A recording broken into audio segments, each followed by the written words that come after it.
বিশ্বকবি কবিগুরু রবীন্দ্রনাথ ঠাকুরের একটি গানকে আমি আজ প্যারোডি করেছি। প্যারোডি গান কাউকে আঘাত বা অপমান করার জন্য লেখা হয় না, নিহাত কৌতুক রস সৃষ্টির জন্য লেখা হয়। গানটি গেয়ে শোনাচ্ছি।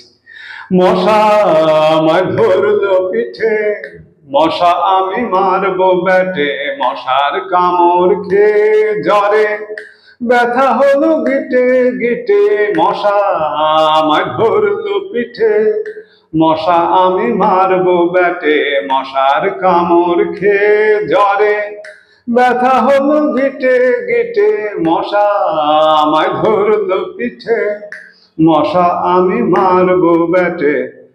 ওরে মশা মানুষেরই রক্ত খেয়ে আছিস ভারী সুখে খাসা। ওরে মশা মানুষেরই রক্ত খেয়ে আছিস ভারী সুখে খাসা। সকাল সাজে কামড় মেরে উড়ে বেড়াস ঘুরে ঘুরে, কানের কাছে বোবো করিস কাজখানা তোর সর্বনাশা। শোন রে মশা এত ভীষণ কামড়ালি তুই, মেটে না তোর মনের আশা।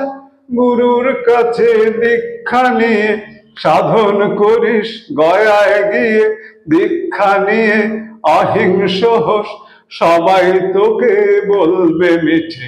মশা আমায় ধরলো পিঠে, মশা আমি মারবো ব্যাটে, মশার কামড় খেয়ে জ্বরে ব্যথা হলো গিটে গিটে, মশা আমায় ধরলো পিঠে, মশা আমি মারবো ব্যাটে।